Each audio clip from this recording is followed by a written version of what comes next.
Hey cruisers, I'm Sherry from CruiseTipsTV.com, coming to you live from one of the most beautiful places on earth. We are in Glacier Bay today.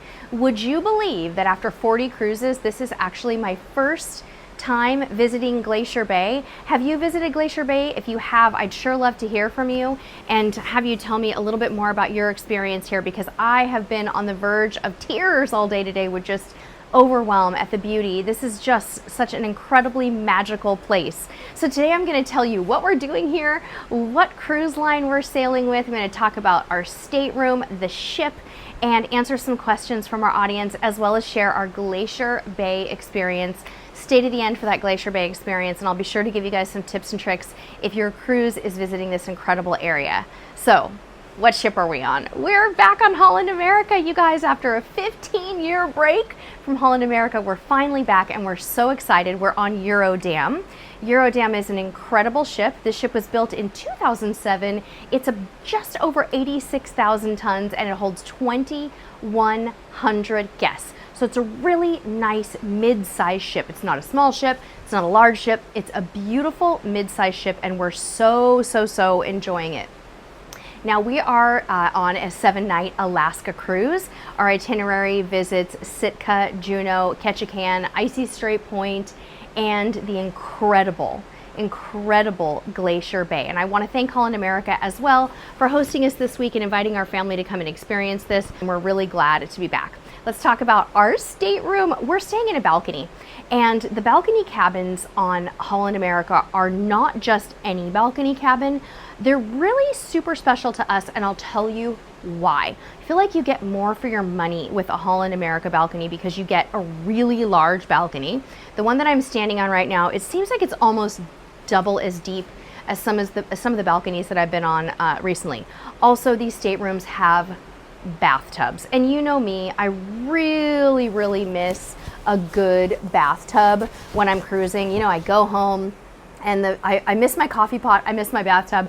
I don't have to miss it on Holland America, and I don't have to buy a suite cabin to get that. So I absolutely love it. They also have phenomenal closets. There's so much closet space in this room. We feel so at home and cozy, and our son's sofa bed is really big, it's oversized, and he is super comfortable.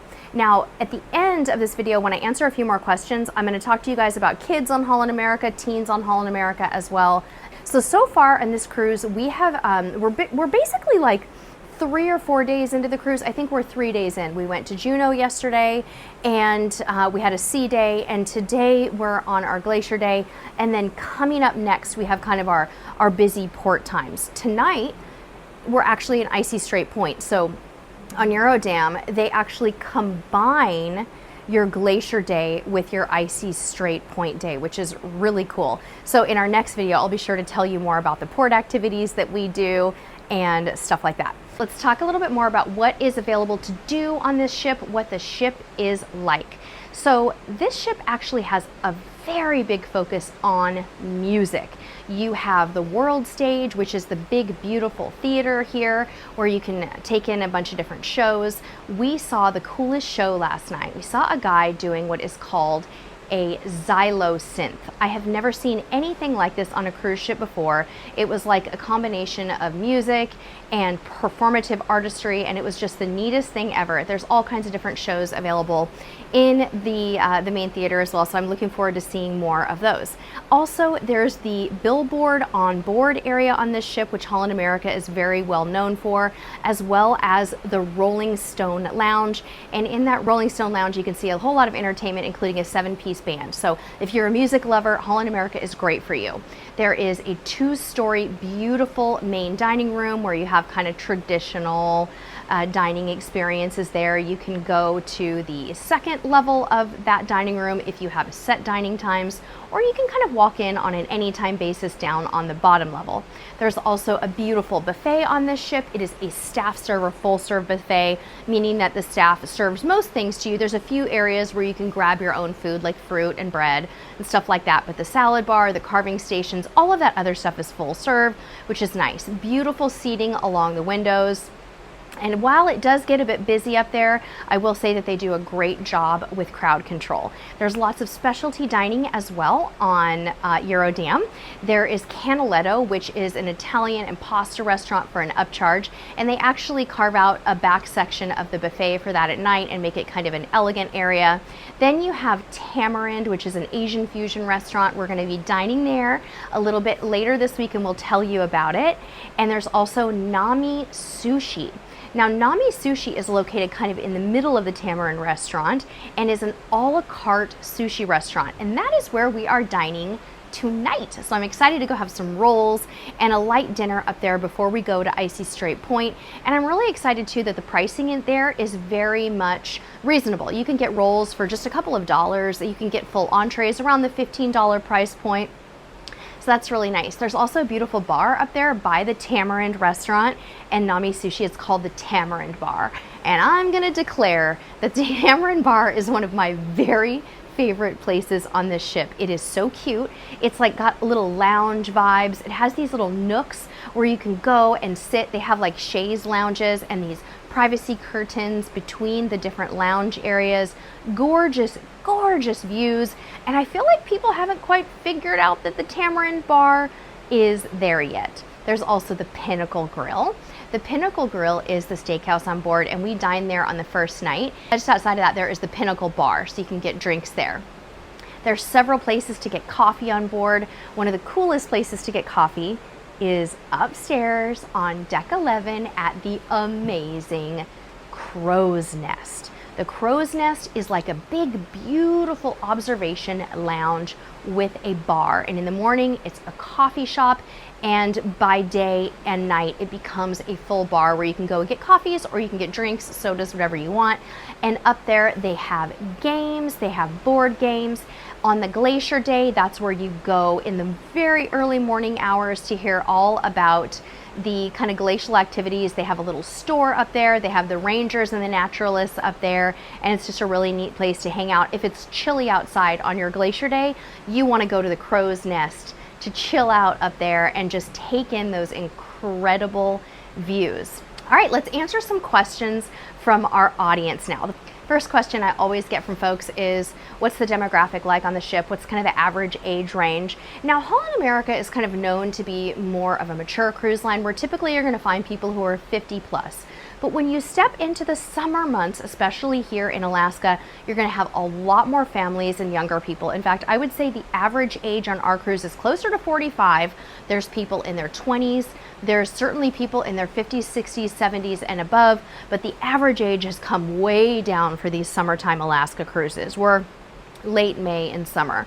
There are 52 teens on board and quite a few children as well. So if you're thinking about Holland America as a family or an extended family, you're good to go. Book it. It's absolutely wonderful for extended family groups because there's something for everyone. They do have a teen center and they have programming for younger kids as well as a junior ranger program on Glacier Days for the kids, which is so neat.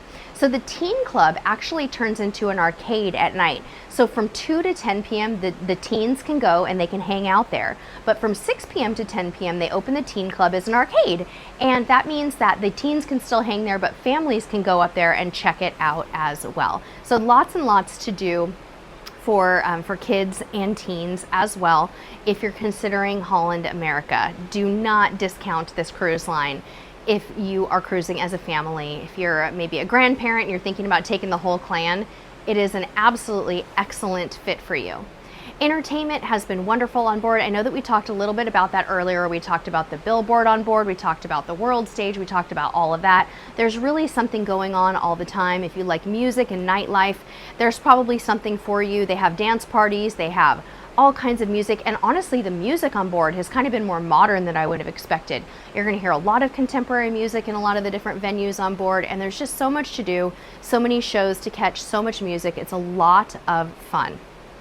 So how is Holland America for cruising Alaska? If you have an opportunity to cruise up here to Alaska with Holland America, I highly recommend it. Now, I wanted to talk to you a little bit about our Glacier Bay experience and give you some tips on cruising to Glacier Bay. Glacier Bay is, if you have the chance, if you see this on your itinerary and you have 1 or 2 days, grab it, snag it. It is the ultimate glacier experience. Really doesn't get any better than this. Today we had some incredible weather up here.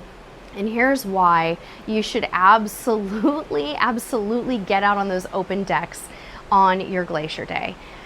There are actually multiple different glaciers in Glacier Bay. So while certain cruise itineraries only visit maybe one glacier, in Glacier Bay there are multiple different opportunities for that, making it very, very special. So what you're going to want to do, tip number 1, is pace yourself. Yes, get up early, absolutely get a good night's sleep the night before, but pace yourself and know that you're going to have hours and hours to spend at Glacier Bay. Number 2, do not stress out about where you are on the ship. If you are kind of thinking there's only one good place to see the glacier, absolutely not true. Your balcony, the upper decks, the back pool deck, the promenade deck, just about anywhere you go, when you get to the main glacier, Marjorie Glacier, the ship is going to rotate 360 degrees, and I promise you, you're going to have a good view of it. Now, a couple of facts about Marjorie Glacier. Marjorie Glacier is 0.8 miles wide. It is an enormous, stunning, beautiful glacier that rises about 200 feet out of the ocean. You may or may not see it calve. Today when we were sitting in the buffet having breakfast, we saw it calve when we were indoors, and then the entire time we were outdoors, never saw it calve again, but you might just get lucky. But do not worry about your location on the ship. You're going to be just fine no matter where you are, and you will get a chance to see it. Another thing that I would highly recommend is to turn on your television and listen to the Bridge Cam channel. If you don't want to go outside, maybe for part of the time, you can catch the Glacier Talk on the Bridge channel, and you can kind of get that whole experience. If maybe the weather isn't so good, or maybe you're sleepy or just still enjoying some coffee, that can be a great way to capture the good stuff that the naturalists or the rangers are saying. And just be sure to attend some of the enrichment seminars. Get out there, go to the talks if you can, and read the materials that they give you the night before in your stateroom. If you're visiting Glacier Bay, you're probably going to get a whole packet, including a map and some facts about Glacier Bay that you can save, take home with you, and enjoy for years to come. So that's it for now, friends. We wanted to just give you our first impressions and to just let you know that we've had an incredible experience. And if you are considering a cruise on Holland America, they do Alaska so incredibly beautifully. And if you can get Glacier Bay onto your itinerary, please do it.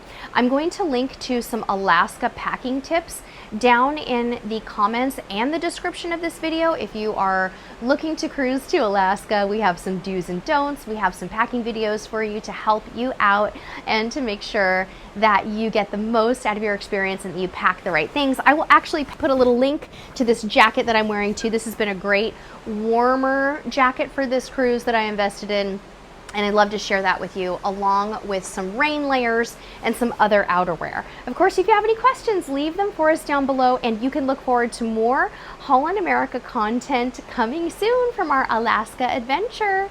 Until next time, we'll see you on the high seas. Bye-bye.